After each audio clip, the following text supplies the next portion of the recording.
landscape artist. Have you ever wondered how the concepts and techniques that we use to create our landscapes can translate into creating beautiful florals? Welcome, accomplices. I'm Lynda Norman. I'm a watercolor artist in British Columbia. Today we're going to work with some pigment and some water in the same style technique as we do with our landscapes, but we're going to create some floral designs. So recently, one of our viewers commented that she would like to see how I created this loose floral that I think I must have shown it in another video as a quick aside. It's simple, it's fresh, and it's so appealing. I had no idea when I created it that it was going to get such response, and I'll be taking it to a show that I'm in this month. So I will share with you today how this came together. And being that it's a triptych, it was a really fun project to do. And I'm just going to I don't know where I'm going to set that. I'm going to set that aside somewhere. And I'm going to bring it back now. So what these are birch cradle panel boards. I've painted the sides. I've treated them inside and out with matte medium. This one is a gel. There's also liquids that you can use, and I just painted on all sides, let it dry. I like to paint the edges of my cradle boards. These I've done in black. Sometimes I paint them to match the colors of whatever's on the design, and sometimes I leave them just as the birch, and then with a little bit of a varnish on it, it gives it a beautiful look with that wood grain coming through. But we have two 4x4 panels and a 6x6. So I'll set those there, and I've got them on the wrong sides, so the design kind of flows out that way. So I want to make sure that the paper that I'm using is going to accommodate those sizes. It took me a bit of time to find a pad of paper, a block of paper actually that I had on hand that was wide enough. And this is my beautiful trusty Arche paper. It's a cold press, 140-pound cold press rough finish. And I'm just going to make sure that I've got sort of a visual of where my design is going to play out. And I'm going to leave just a bit of space between each one to allow for trimming once I get them on. And I'm going to leave about an inch or so on the bottom, just the design can be cut off there. I'm actually going to make a pencil mark, just sort of there, maybe a little lower, and there, and there, just so when I'm painting my design I don't get carried away and have to lose much of it because they won't fit on the cradle boards. You can get these cradle boards craft stores, online, art stores. Some are thick, some are thin. Just to show you quickly here. These are 1.5 inches, these are 1 inch. Actually, those might be 2 inches. Yeah, they'd be 2 inches. So there's different options for you to choose from. Now this, a little bit different from some of the landscapes that I do in that I'm not going to paint a sky. I like that white background. I like how that gives it that freshness. So I'm going to use one of my Levinson brushes. This one is a small goat hair. The one I typically use is a medium goat hair. It doesn't refer to the size of the handle, obviously. It's the amount of bristle on it. So I'm going to use this. It's a brand new one that I received from Tracy Levinson recently. Amazing brush maker out of Seattle. And well, I'll put a link in the description of the video, as always. If you decide you'd like to order one from Tracy, use my name, Lynda, L-Y-N-D-A, and you will get a 20% discount, which is very, very helpful. All right, so nice, fresh, clean water. And I'm just going to tap it on. You could use a spray bottle. These little guys here with the adjustable ends are helpful as well. But I think with this one, I'm just going to tap it on. I like doing it with the brush because it makes the drops more random. Some are bigger, some are smaller. And I'm just going to make sure that I get lots of droplets in that sort of loosely marked off area that I have there. This also gives me a chance to use colors that I don't often use. And I just recently purchased a tube of Daniel Smith Opera Pink, so we're going to try some of that today. I think that's going to be quite pretty in this particular design. Now, I want to keep in mind that I think I'm going to go similar to what we have there. So I want my branches, my stems, my flowers to all sort of work out this way towards the outside. And I think I've got enough drops. I can always add a few more drops later with this because there isn't a background color on there. Adding new water drops isn't going to cause blooms or anything in the back. I just have to be a little more specific with where I put them. So I'm not painting from a reference. I'm going to just from my memory as I normally do. And let's go in with, oh, move that one aside. And we'll put these right up here. We're going to go in, I like to lay the floral bits in first before I put in the stems. And so if I look, similar to what we do when we paint a vignette with the trees, I'm looking for water drops and I just want to loosely drop in just some dabs of color. This is the Opera Pink, Daniel Smith Opera Pink. And I want, like I say, I want the blooms to sort of cascade off to the side a little bit. I think I might have to fill one of my little palette wells. I'll switch out one of the other ones with the Opera Pink because I do love it. It's quite gorgeous. And I might have to switch one of my palettes over to a set of colors that are more conducive to florals. And so we're just going to throw in a couple of spots where we can have some pink petals. And another color that I absolutely love but never really do justice by using it enough, I don't think, is Aussie Red Gold. It's another Daniel Smith color that I just really love. I'm going to just spray my palette just a little bit again. I like the paints to be glistening and wet, and so I don't have to dig my brush in searching for pigment and a good load on my brush. And these Lebanson brushes are absolutely fabulous for how they just can take a full big load of paint. So I wet my brush, just take off the excess, and I'm going to just touch it into that wet Aussie Red Gold. And if I sit back, I can see where there are some more dots where I can drop in some nice rich color. Those little droplets can work to disperse some really nice effects. Even where there's not a lot of water, I'm going to dab just a bit more pigment on the page, just so that it shows that some of them are a bit darker and maybe some are a bit lighter. And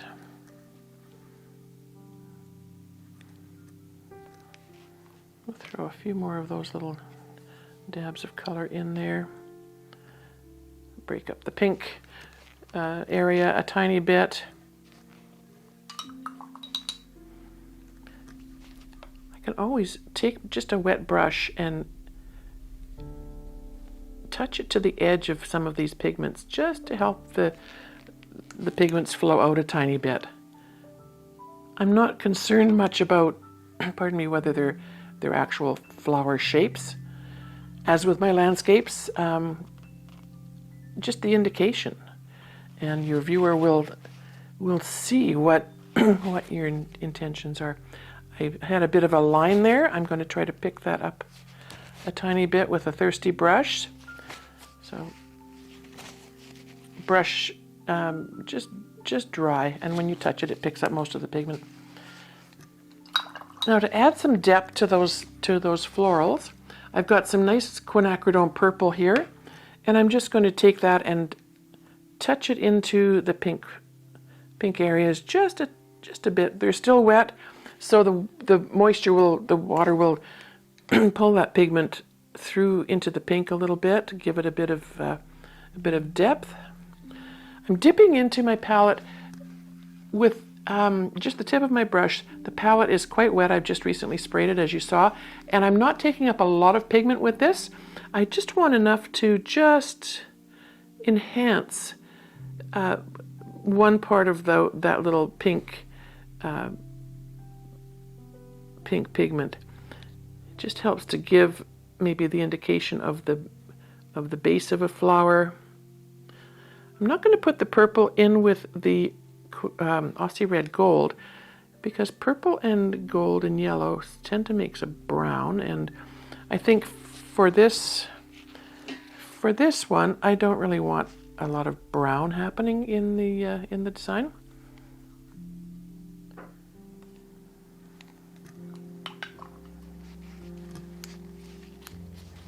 Now, I don't have a straw with me at the moment, but if you had a straw, you could certainly blow the pigment around.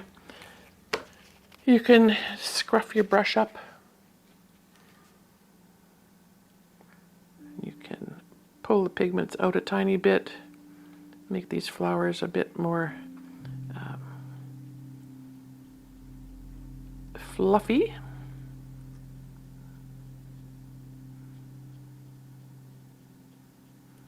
We'll pull those out there a little bit.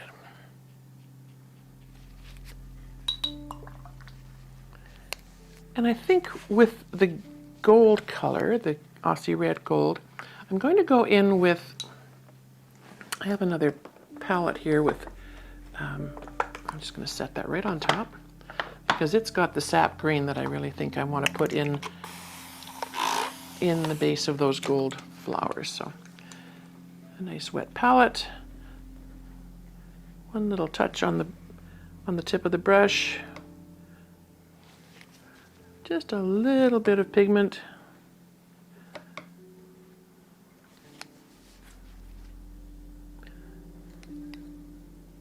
This brush is a little fluffier than what I want for this. I want these to be a little more precise on the base of these flowers. I'm switching back to my regular 1.5 inch synthetic goat blend brush from Tracy Levinson, and it allows me to use the brush like a pencil or a pen, and that gives me a little more control. And I'm just going to put the base, just a dab of green in. You can see where the color sort of pulls into those flowers. And you can make these flowers as big or as small as you like, right? They're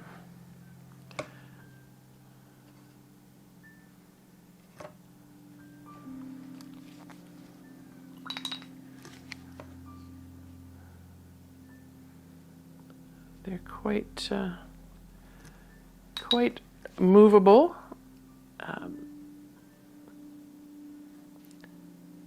If you want to, you can try to make you know, more petal shapes with the color that's already on the page. That allows the paint to sort of work out in different levels of density of color, right? So I'm just going to spread these out a bit. I don't want the page to look too white and stark, so I'm going to just pull these out a tiny bit. As we know, if you put water, the pigment, if it's still damp and loose on the surface, will flow out into that moisture that you would add on. So it's a really good way to practice doing that as well. getting to know your pigments and how they're going to move at different levels of dryness. This one looks like a little bud. That's kind of cute.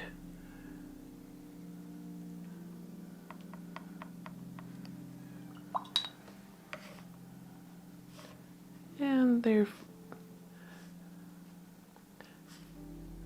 kind of, I don't know, nondescript really, but I mean, you can tell that they're flowers. Now I see I added a bit too much of the green into those gold ones, so I'm going to go back in, move that palette over, and just pick up a tiny bit more of that quinacridone gold and add that to those little guys there. Dab out a bit of that moisture. If you keep your paper towel in your hand, you can use it to dab out and move some of that water away if you need to. I do like that the quinacridone gold, or the Aussie red gold is just so beautiful and vibrant.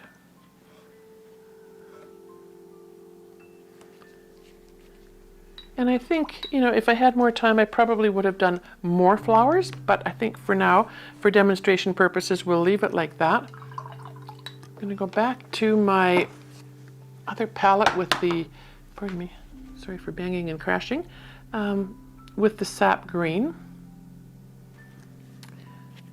I'm still going to stick with this brush.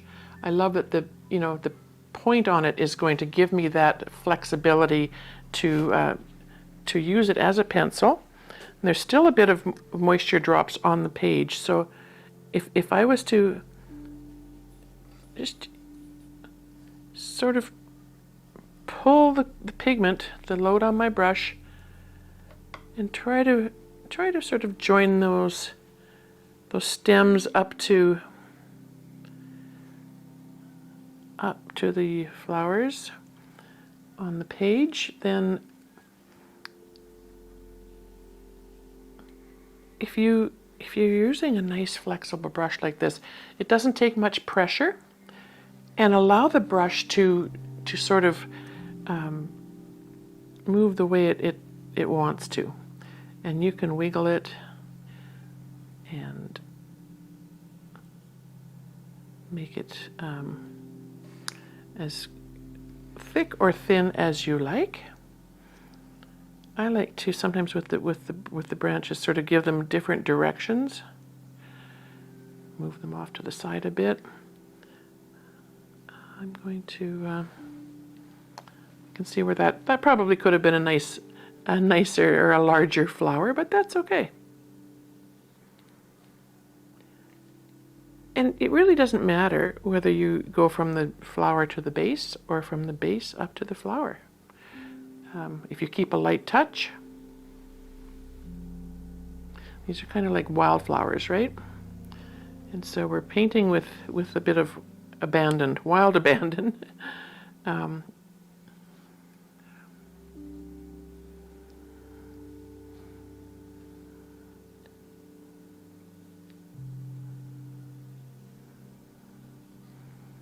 And it doesn't have to be a thick solid line. It can be broken up.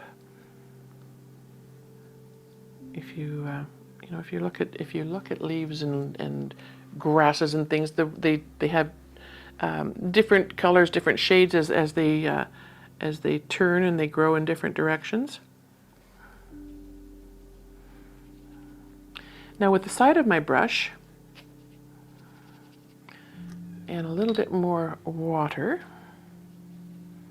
I just want to fill in the bottom just to anchor the design a little bit with some of that green.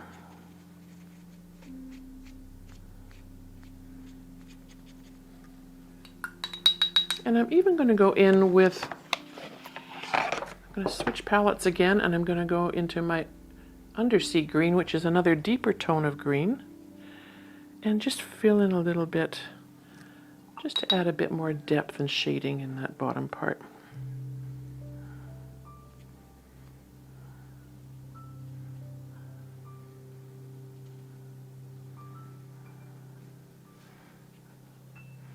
side of your brush is really helpful, and if you can develop the habit and the practice of using that, it can give you some really lovely sort of loose options. We can come over all this way and pick up this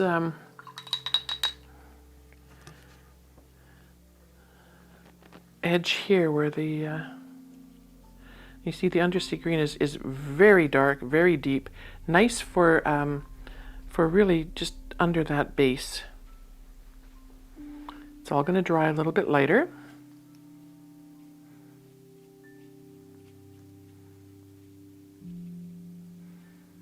And we're going to have some thicker grasses coming up, and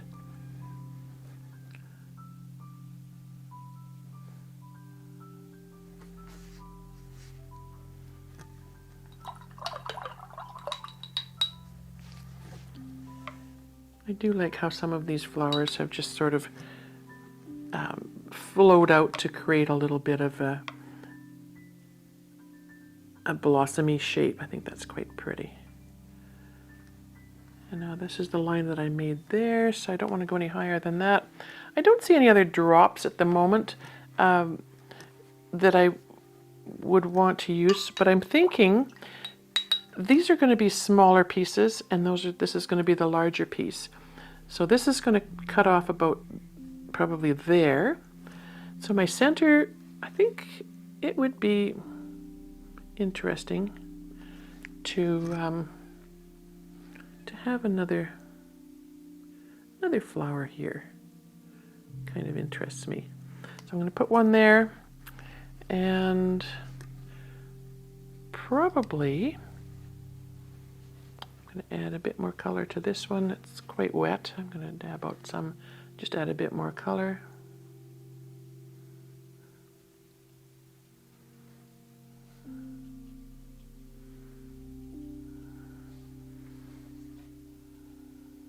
Some of them can look like buds.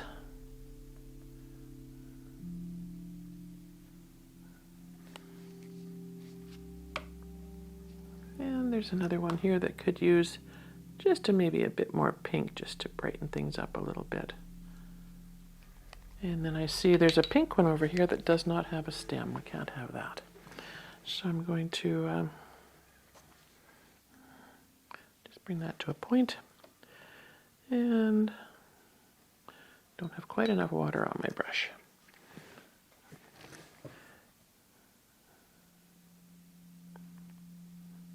There we go. And this, we'll just touch that so that it's got a little bit of an attachment. And just for fun, I'm going to add an undersea green stem, I think, for this one. And the green has touched into the pink there. It's given it a different look than when we touched the purple in. But there you have it. Have some fun. Let the pigments flow. Let the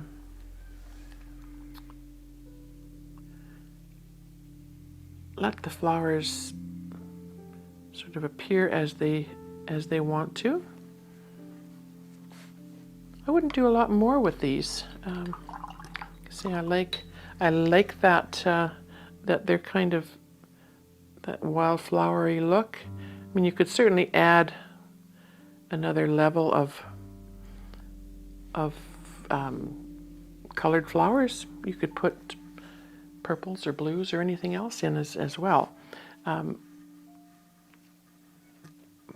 But now that this is pretty much ready to go, I think in another video perhaps I will show how I cut this down and how we attach it to the cradleboard. But you get the idea. You know, if you're going to do a triptych and you want to have your smaller pieces on the side, great. This could even work for well, I don't know if it actually would work for, let me just grab the 6 inches. I don't think you'd have to get an 18-inch block to be able to do that. I was going to say you could even do 3 of the same size, and take it from there. If you wanted to get more, more in depth, by all means, add a little bit of quinacridone gold in your stems in the bottom. It just sort of brightens things up a tiny bit. Just remember to try to get enough on each side. But there you have it. It's just a loose and intuitive and fresh and fun. Once you mount them onto the cradle boards, they're a lot of fun to do. Here's another example. This one's a little more filled in at the bottom, where I used a bigger brush and then spattered it with a little bit of Dr. P.H. Martin's Bleed Proof White. And that's another thing you could always do as well, is once it's dry, you could spatter it with gouache or with paint. It's really fun to be able to do that. Don't know if we want to, well, I suppose if there's a bit of water on the page, it wouldn't be too bad, but I just want to, little toothbrush, just a bit of a pink around some of those blossoms, just to give it a hint of, if you didn't like that stark white. So many things you can do once you've got the basis down, once you've got the water drops and the pigment in those water drops and allowed them to move around. You can see where you can add more water to the edges to help them bloom out.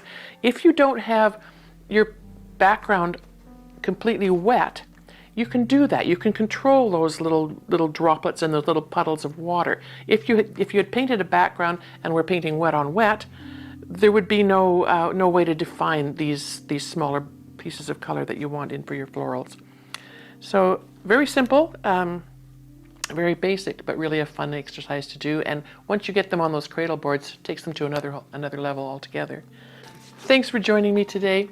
I hope you like what you've seen. If you do, subscribe to my channel, hit the like button, leave a comment.